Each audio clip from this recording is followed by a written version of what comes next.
I'm Anne Marcoux. I'm 62 nearly, and I was diagnosed in 2017 with type 2 diabetes.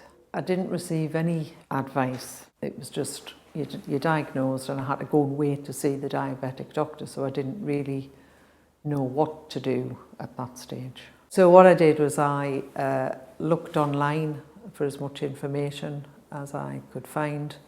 That's where I found the low carb. I then bought myself a monitor and tested my blood sugar regularly.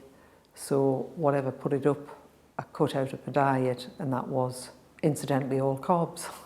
My goals at the time were to not have any medication. My results of the low carb diet are that my type 2 diabetes is in total remission. Yeah, the results I've seen, obviously I've lost 2.5 stone in weight. I feel better in myself, and obviously the main benefit is that I didn't have to go on any medication for the diabetes.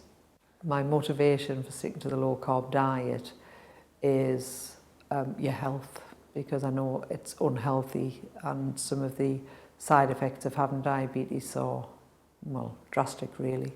So that's my motivation, is my health.